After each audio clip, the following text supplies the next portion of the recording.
I am grateful to be here today when David is off on an adventure. He usually is our platform person.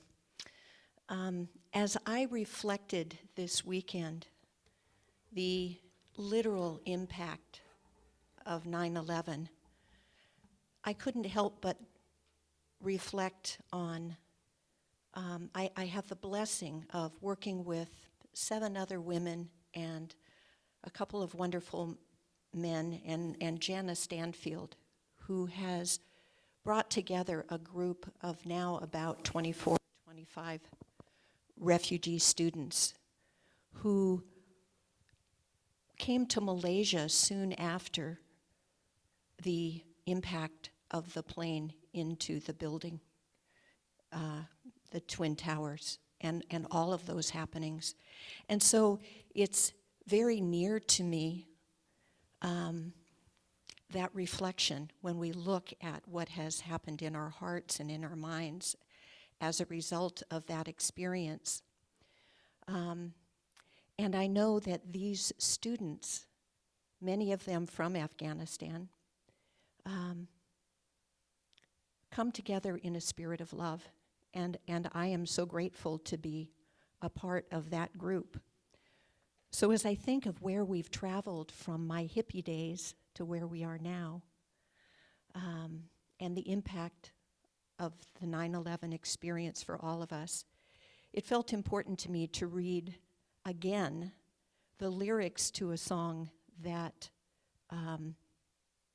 touched us back then, and I think is almost a prophecy of what we're confronted with right now, and those are the lyrics of Sounds of Silence by Simon and Garfunkel.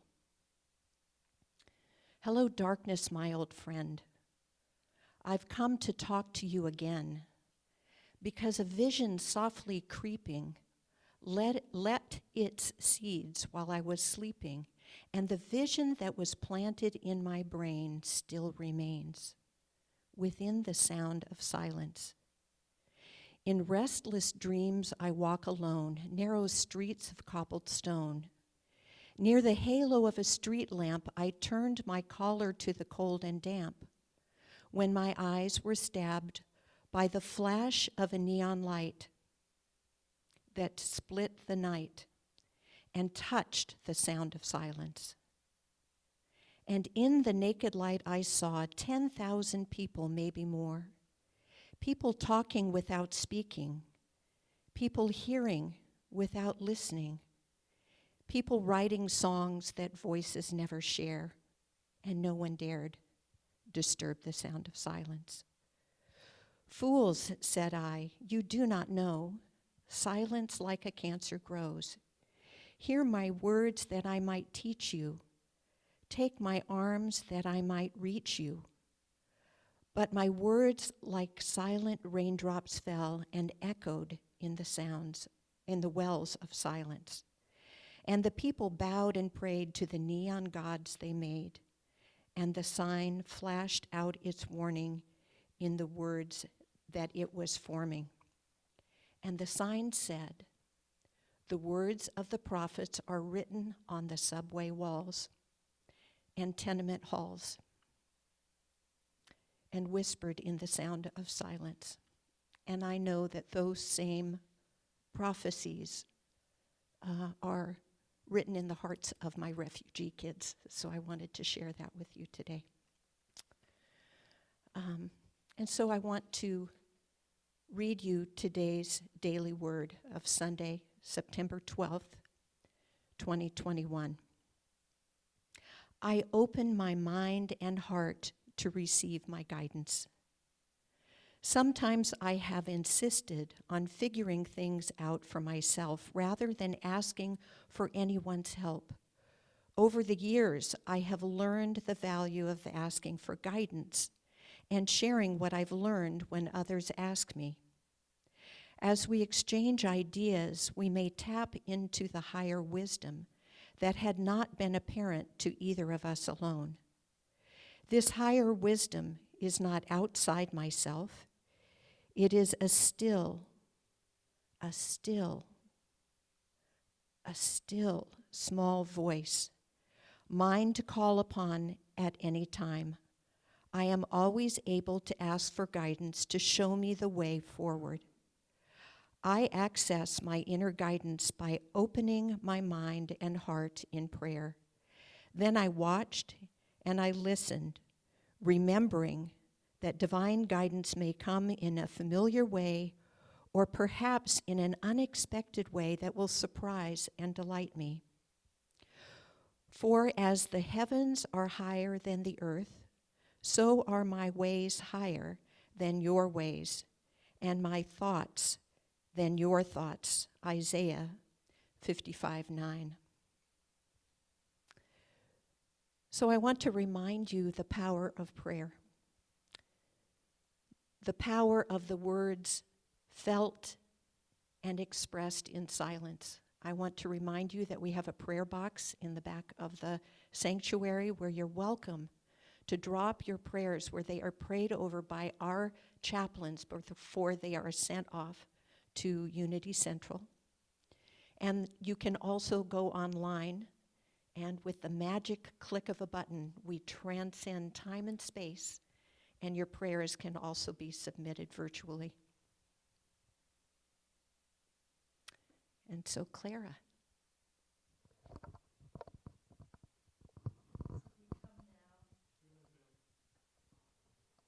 We come now to our time of prayer and meditation together, listening to that still small voice that was so eloquently expressed in today's daily word.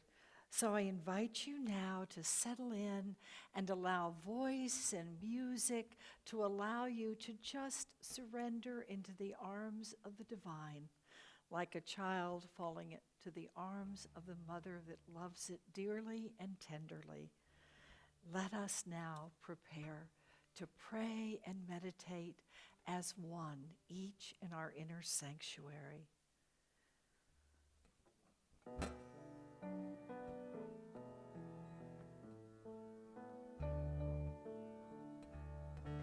Be still and know that I am God. Be still and know that I am God. Be still and know that I am God. Be still and know that I am God. Be still and know that I am God. Be still and know that I am God. Be still and know that I am God. Be still and know that I am God.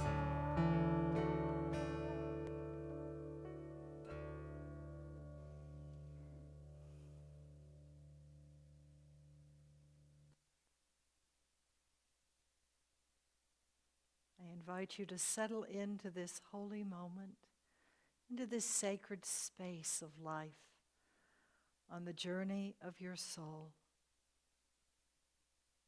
Feel Mother Earth beneath your feet, sustaining and nourishing you as you travel the journey of your life. Feel Father Sky above you with infinite possibilities, light by day and by night, and the soft breezes of spirit that whisper to you and guide you on your path.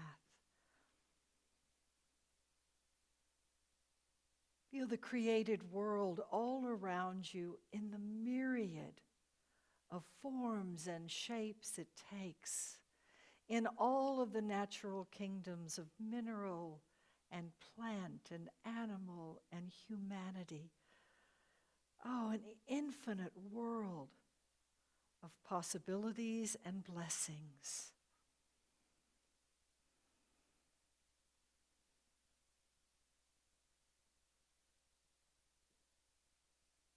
Allow yourself to be present in this moment exactly as you are, with your life exactly as it is, with all of its unfoldings and infoldings, with its challenges and its blessings.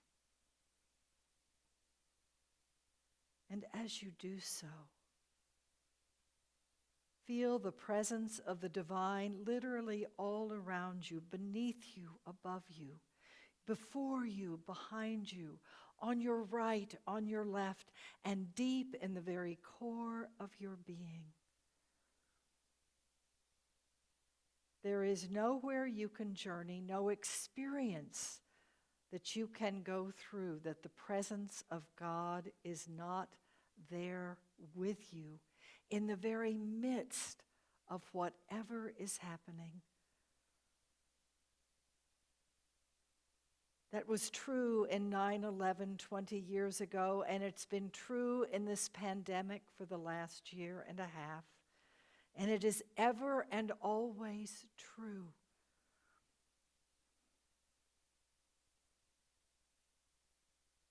Open to receive a gift to simply bless you on this journey with the reassurance of the beautiful Psalm 91, a song of David, an ancient calling and affirmation of the presence of the divine. This version comes from Nancy Merrill's Psalms for Praying, one of my favorite books that I keep near always. And so open now and receive these beautiful words. May they bring you comfort and hope, inspiration and grace. Those who dwell in the shelter of infinite light, who abide in the wings of infinite love, will raise their voices in praise. My refuge and my strength, in you alone will I trust. For you deliver me from the webs of fear and illusion, from all that separates and divides. You protect me as an eagle shields its young. Your faithfulness is sure like an arrow set upon the mark. I will not fear the shadows of the night, nor the confusion that comes by the day, nor the dreams that awaken me from sleep, nor the daily changes that life brings. Though 1,000 may deride this radical trust, 10,000 laugh as I seek to do your will, yet will I surrender myself to you, abandoning myself into your hands without reserve. For you have sent your angels to watch over me, to guide me in all my ways. On their hands they will bear me up, lest I dash my foot against a stone. Though I walk among those who roar like a lion or as stealthy as the adder, in your strength will I endure. And the response from the divine, because you cleave to me in love, I will deliver you. I will protect you who call upon my name. When you call to me, I will answer you. I will be with you in times of trouble. I will rescue you so that you will know my peace. All through the years will I dwell in your heart as loving companion presence forever. Hear these last words once more and settle into a moment of silence and stillness as they touch you at every level of being. All through the years will I dwell in your heart as loving companion presence forever.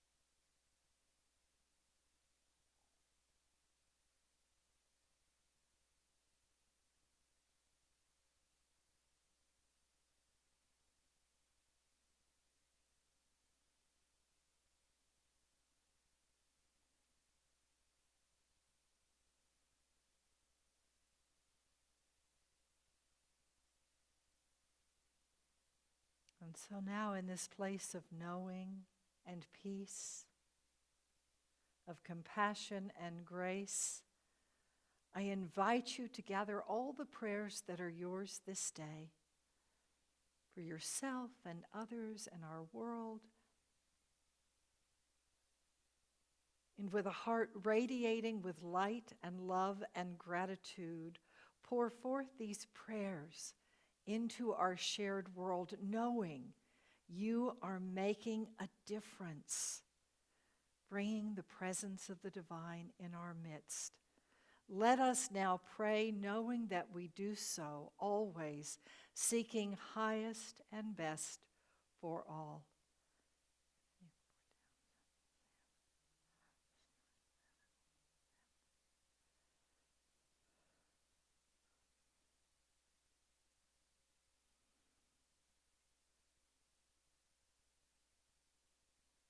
We add to these prayers all of those entrusted to our High Watch prayer chaplains.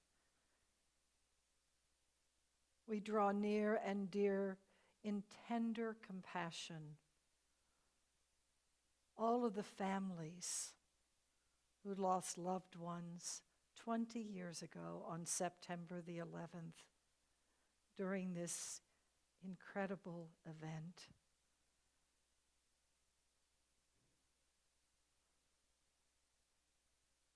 We send blessings of peace to all of those who released that day. May they know that each of them in their own way changed the world and that they have not been forgotten. Not only do their friends and family remember and honor them, but so do all of us.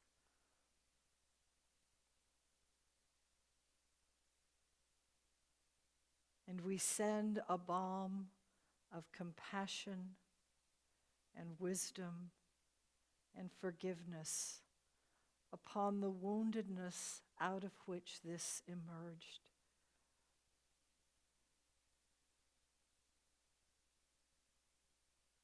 We go forth now, renewing, rededicating, and restoring ourselves to trust in this presence, to allow that loving companion presence that is writ upon our hearts to ever and always guide us as we navigate this world, never walking alone. For not only is the divine present here, the angels and the masters walk with us as well, and we are blessed to walk with one another, to have not only communion with the divine, but communion with our humanity and our divinity through this world. And so we renew, we restore, rededicate ourselves as once again we sing, "Be still and know that I am God," and recognize that we behold the Christ in you, the divinity, the spark of God that you are. Be still and know that I am God.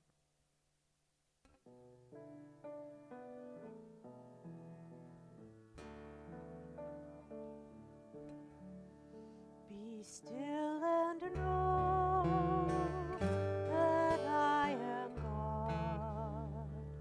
Be still and know that I am God. Be still and know that I am God. Be still and know that I am God.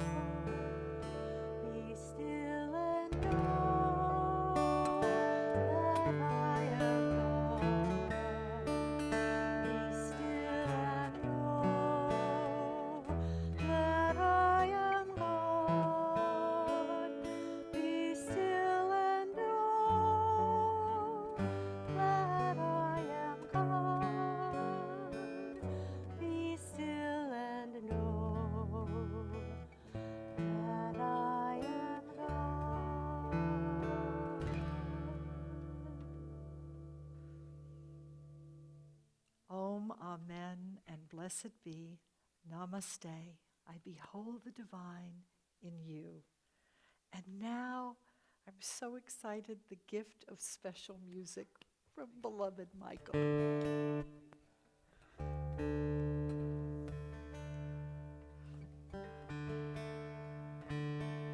morning. Nice to see you all. What an honor to be back here at Unity of Port Townsend again after a few years. So happy we are all together. I'd like to play this piece, one of my guitar instrumentals, before Reverend Pam's lovely message this morning. This is called Shining Child.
it wonderful to just let the music be for a moment and let that vibration continue? Oh, you realize the amazing creation that life is. It's all light and it's all vibration. We're going to be covering in our Soul Slow Ripening series the Celtic spiritual practice of solitude and silence this month. We're going to be talking about it and experiencing it. And today's message is on the promise of solitude and silence. And I had a talk written and put together, and you're going to get most of that probably next week if the timing feels right for it then. Because in the shower this morning, Spirit said, no, I've got something else that it's important for you to share. And it's about how life for all of us is a place of both connection in the outer world and connection within. We need both. It's not an either or, it's an and. If I had to describe my spiritual path in any word, it would probably be and. That it's not this or that, it's yes, and.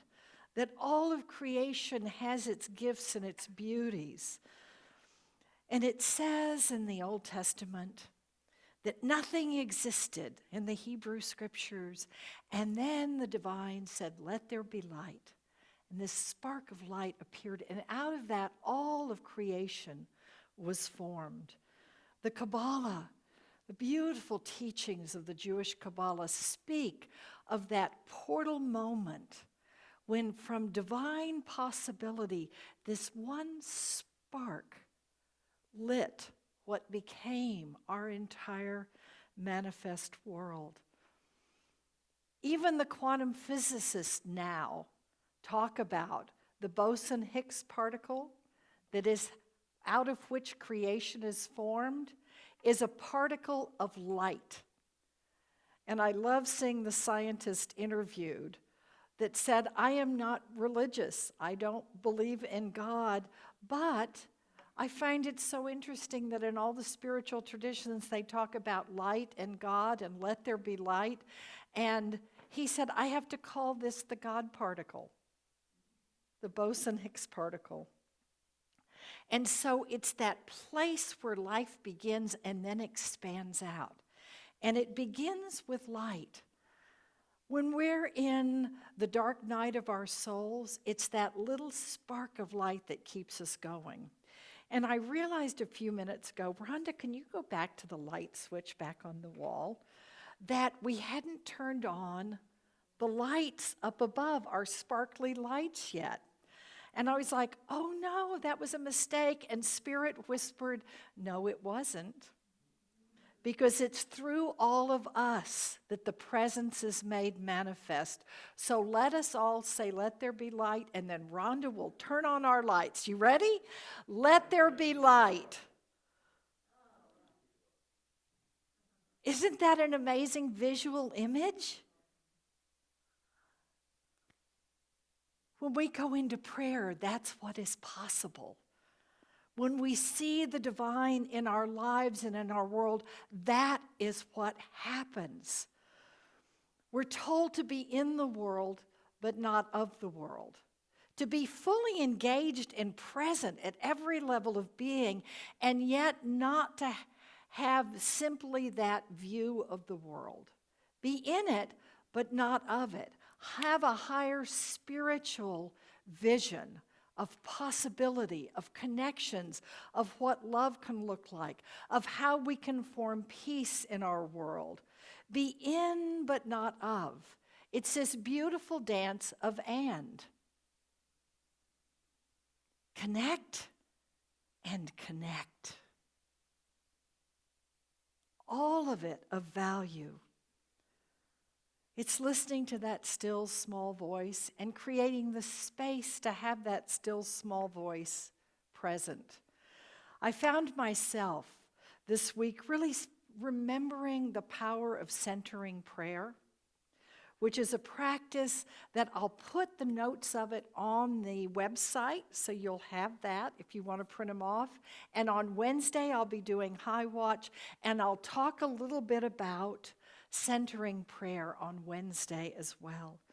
But centering prayer is basically recognizing the divine presence everywhere, the circumference of life, and at the very sweet center, that place of the spark of life. That the divine is in all of those places. And we tend to dance our lives out in the outer world at the circumference. And centering prayer reminds us, and we need to go within and feel that presence of the divine that's closer than breath, that enlivens us and enlightens us and is with us. In the Celtic tradition, one of the things that they did that is also done in the many of the earth-based traditions and in many other world traditions as well is recognizing the beauty and value of nature. Going out into nature to be able to let the busyness of life calm but still be present in the world and to have a different perspective. She says in the book, they sought out the wild edges. I love that. The wild edges and the lush places of the wilderness, places of solitude and silence, to discover the edge of glory, to experience the beyond that is in our midst now, and to experience the greater depths of reality all around, living out a new creation. And if there's one spiritual practice that I've heard that people have shared that this last year of the pandemic has really helped them, it has been being out in nature.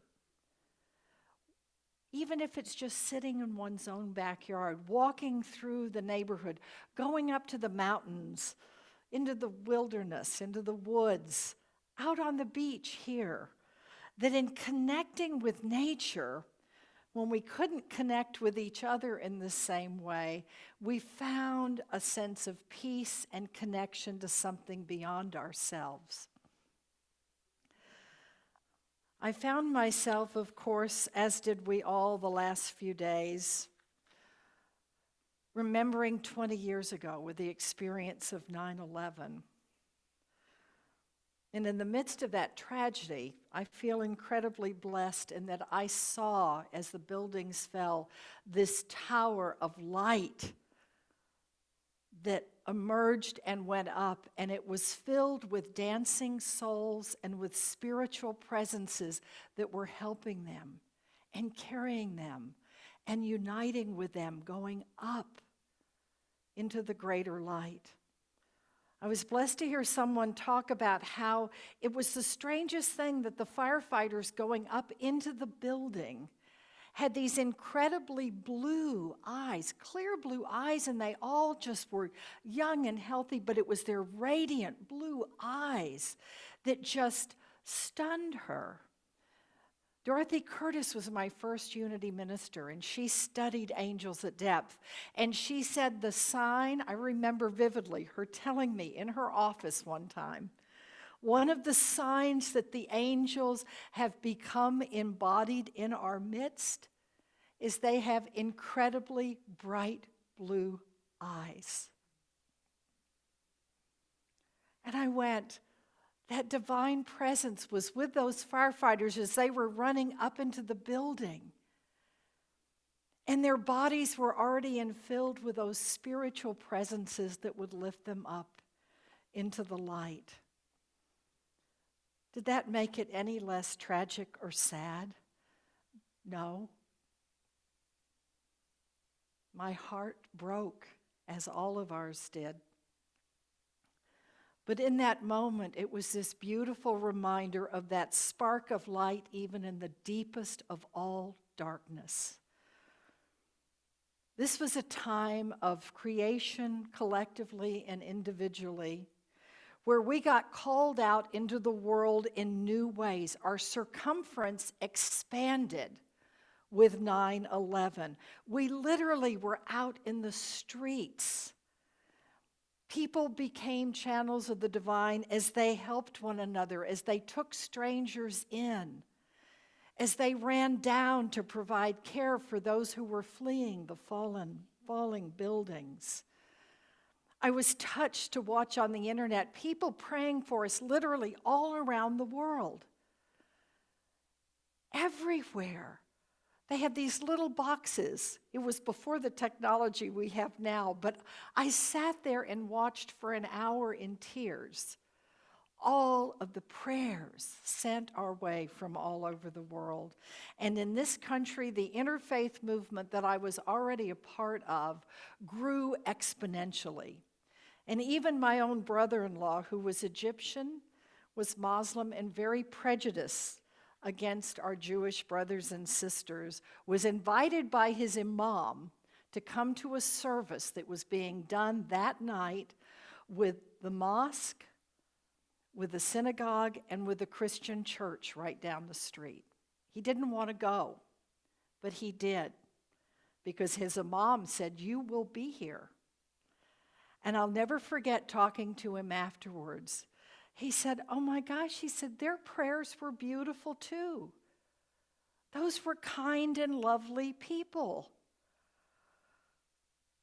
It was an opportunity for us to see one another with new eyes, to recognize that we're called to be that presence of the divine.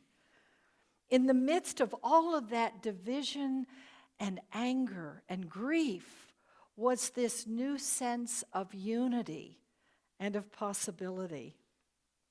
I'd like to read the passage that came out of September 11th as a reminder of the gift we were given in that experiences as we were called out to the circumference.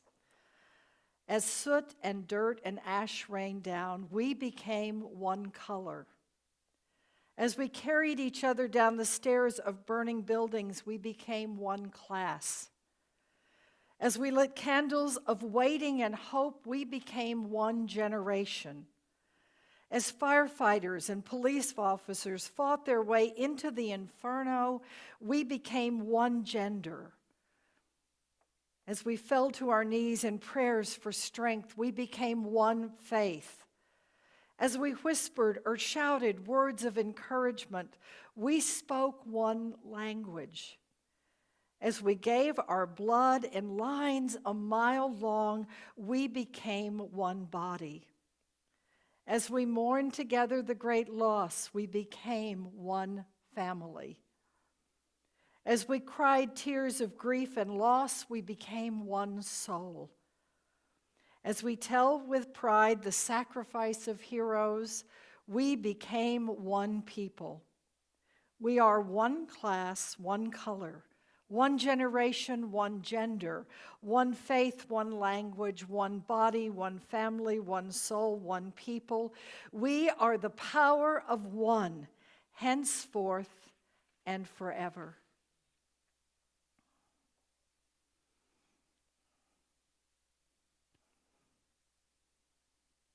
"9/11.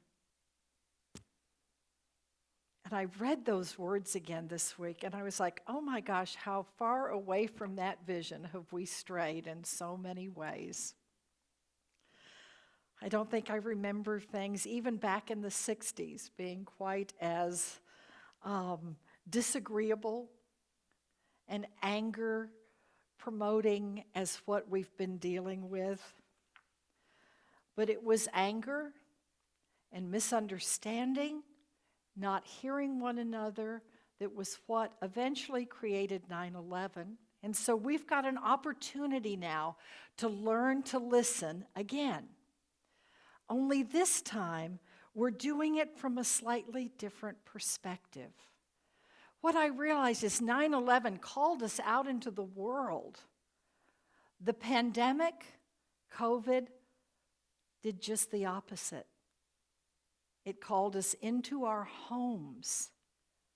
into our centers. The outer world of busyness of which we were such a part suddenly wasn't available. I think we're all adjusting to the tolls as well as the gifts that came from that coming into our centers, into our homes. That was why for the first 6 weeks of the pandemic, I did high noon every day, because I realized we all needed a spiritual center that we could touch together. As a result of this moving into the center, we found ourselves reprioritizing our lives over time. We recognized the importance of connection, and we all talked about how much we miss being able to gather en masse here and hug one another, and how we miss that. But what we did was we learned to connect and stay connected in new ways that transcend time and space. With the internet, we learned how to do church on Crowdcast and Zoom. Talk about a major learning curve for yours truly.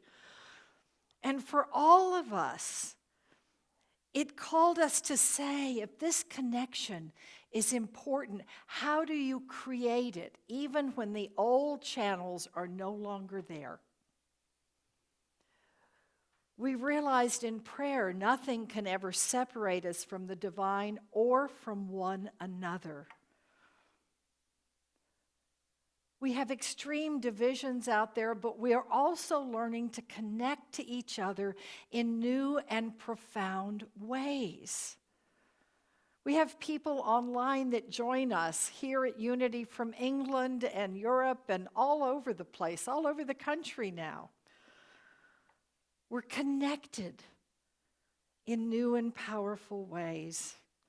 And when we needed to find a way to give voice to our community, we stood on our front porches and on our balconies, and we banged pots at the same time every night as a thank you to the frontline workers who were out there in the midst of this health crisis and battle.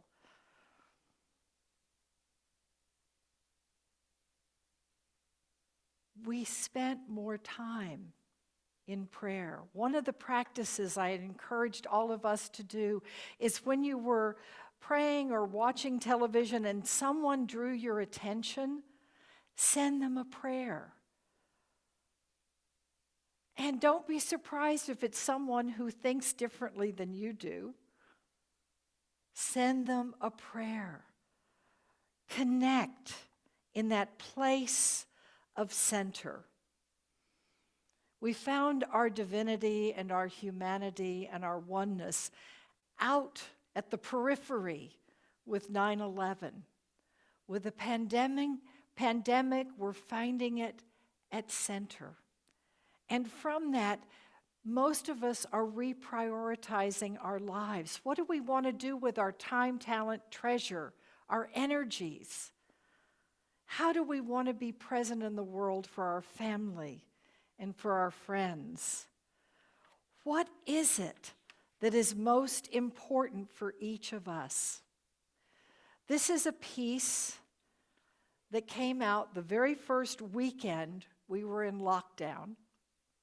I shared it then, and I share it this day as a passage of the lesson that we are called into from the pandemic. This comes from Len Ungar, the Universalist Unitarian Poet Laureate. Pandemic.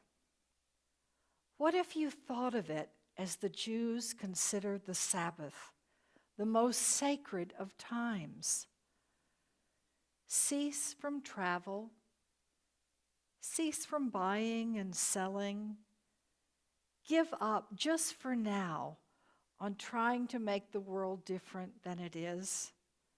Sing, pray, touch those to whom you commit your life.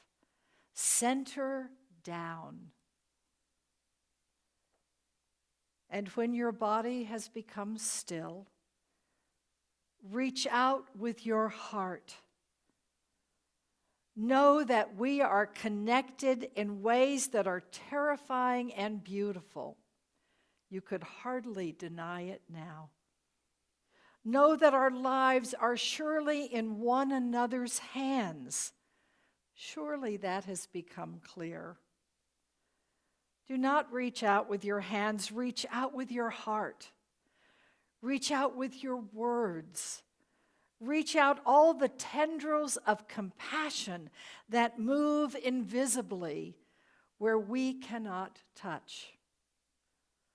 Promise this world your love, for better or for worse, in sickness and in health, so long as we all shall live.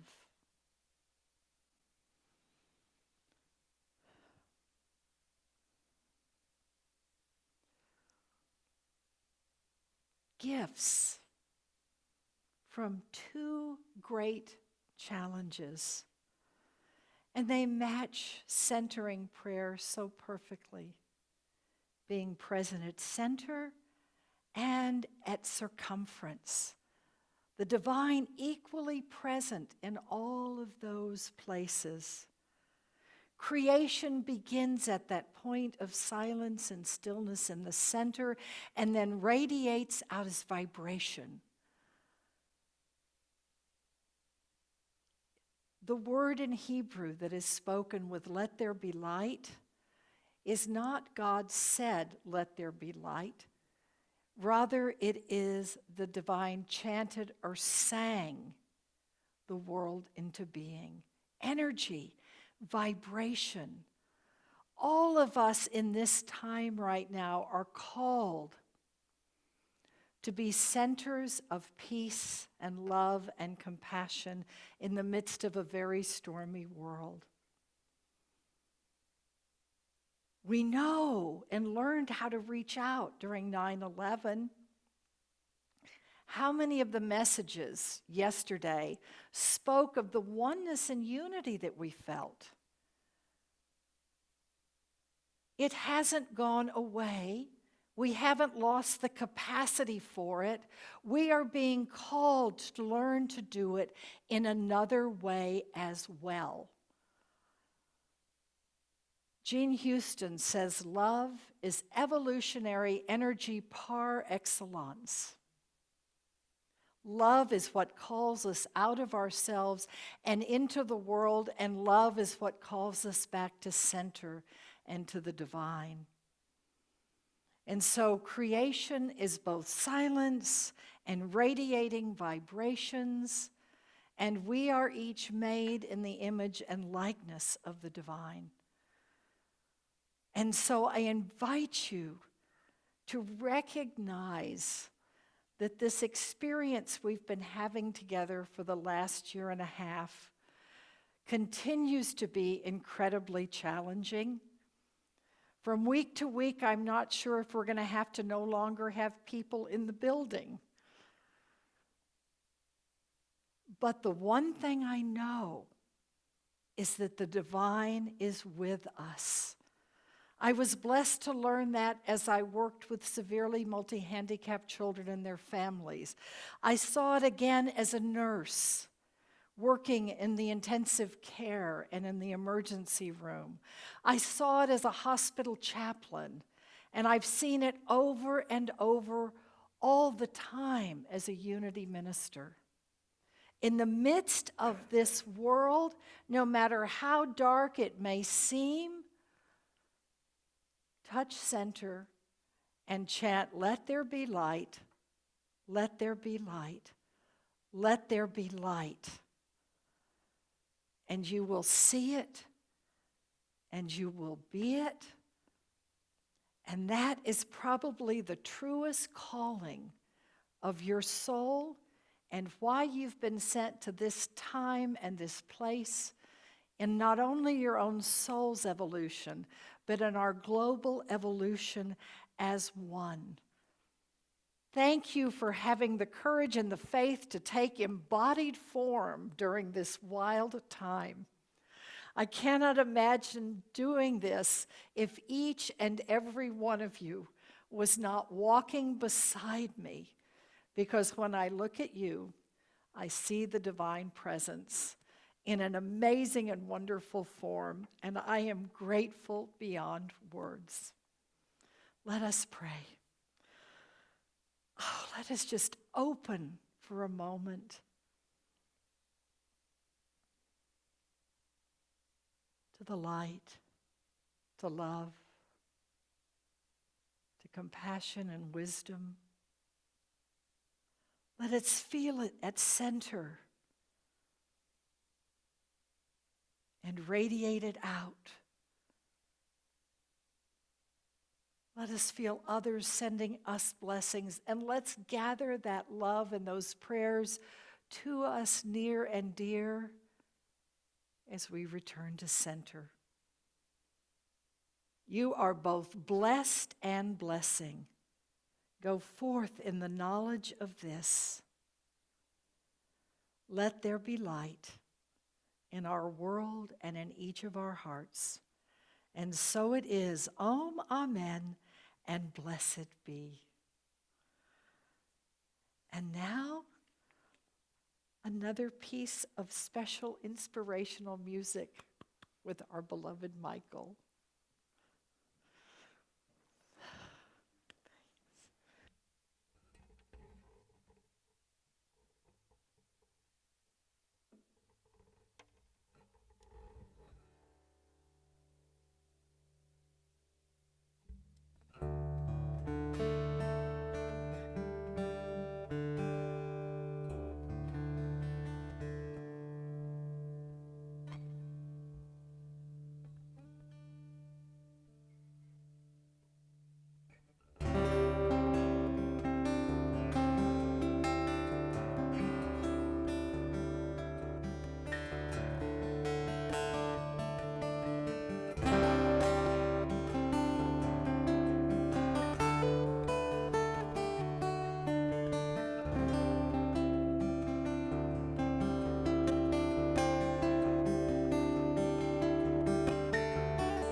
Thank you so deeply.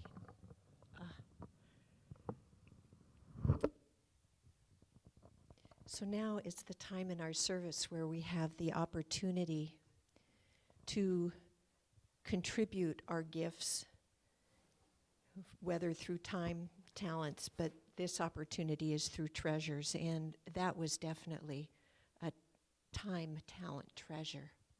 That was so beautiful. And I loved how there was that space, you know, it carried a flow, and then there was a space that took you into the next ride. Yeah. And Mozart said that it's the space between the notes that is the music.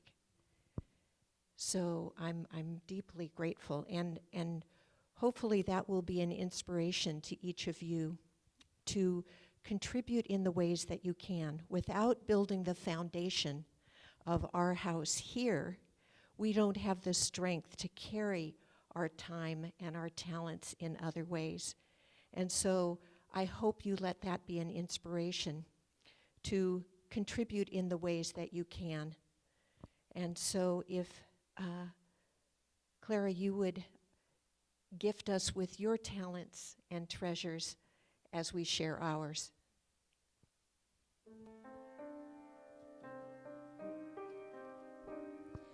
God is my source, God is my power, God gives me everything I need. So I give thanks for all my blessings, God gives me everything I need.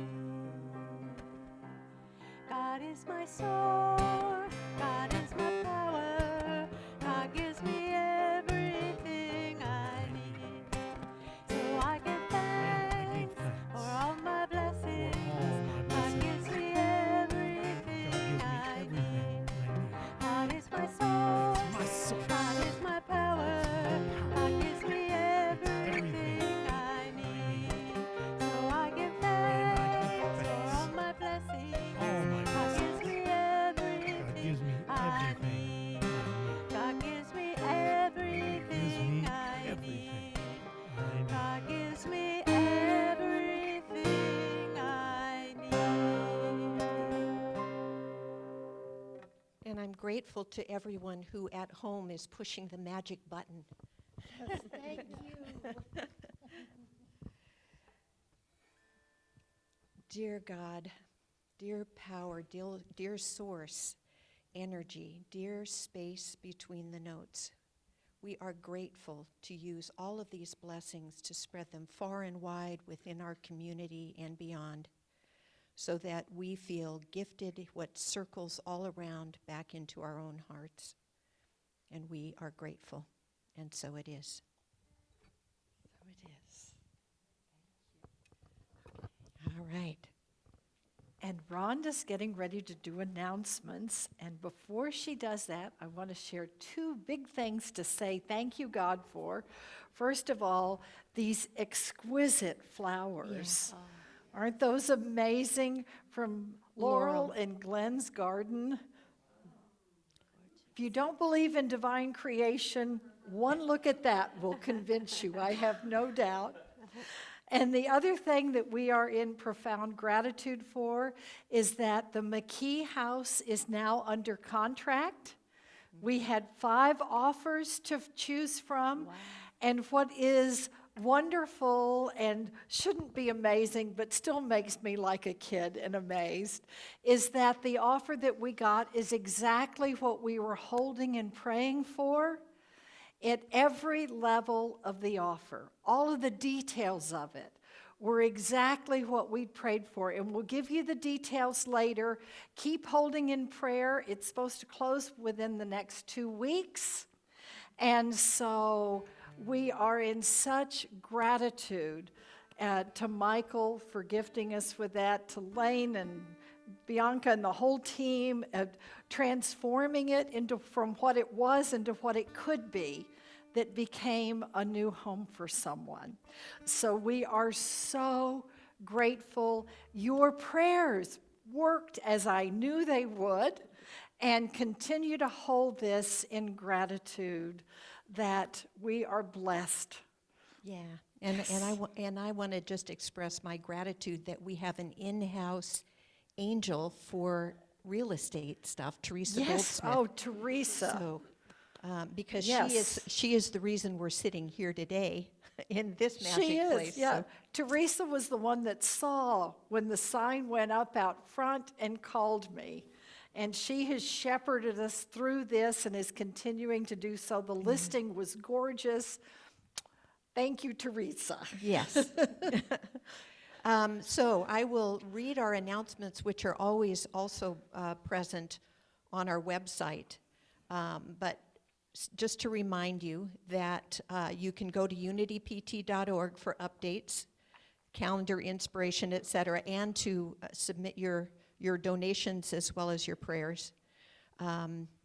The new daily words, small and large print, are in our bookstore here in the lobby for $3. Some of us do need the large print at this point. Our own Unity directories and update pages are available. So Sunday afternoon, Reverend Robert does his online crowdcast. Monday, Ananda meditation at 4 p.m. Zoom. And Michael Megan, or you can call Michael Megan, so if you need his phone number, please let me know. Tuesday, classes with Reverend Pam on Zoom at 10:30 a.m. Wednesday, prayers and chants with Reverend Simon on Crowdcast at 9 a.m. High noon prayer and meditation with Reverend Pam and or David on Zoom, and Reverend Robert's Wisdom Wednesday on Crowdcast. Thursday is Tibetan meditation with Joe Evans from 5:30 to 7 p.m. in the Hearth Room, as long as we still can use the Hearth Room. And on Zoom, and Kirtan is canceled until mask mandate is over. Yoga Zooms from the Hearth Room on Monday and Friday, 8 a.m., and Tuesday and Thursday, 9:30 a.m. with Terry Wagner. So mark your calendars for Unity Day Adventure, Tuesday, September 28th, 9 a.m. to 4 p.m. The Mosaic Labyrinth at Halls Hill on Baden Bridge Island. Join us for a labyrinth walk, lunch, and art gallery. Sign up for carpool. And I assume that that will be as long as this, we just subject to change that we're all so good at these days. So those are our announcements, and you can always go to the website, or that's what we all reach out to Beverly Angel for.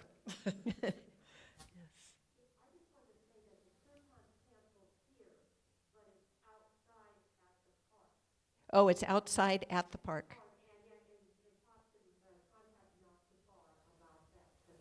Great. So Kirtan is canceled here, but it's out at the park. All righty. Okay.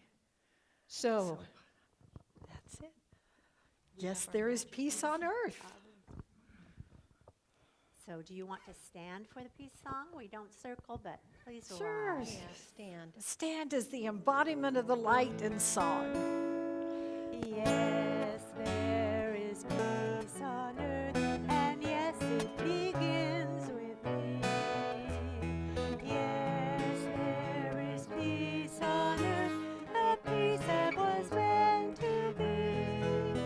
With God as Creator, united all are we. Yes, we walk with each other in perfect harmony. Yes, peace begins with me. Yes, this is the moment now. With every breath I take, yes, this is my joyous vow. To take each moment and live each moment in peace eternally. Yes, there is peace on earth, and yes, it begins with me. We know the Light of God surrounds us. The love of God enfolds us. The power of God protects us. The presence of God watches over us. Wherever we are, God is, and all is well. Blessings. And for those of you on Zoom, I'm going to go into my office in a second and I'll say good morning to all of you, and then I'll be back out to visit with all of you. Yes.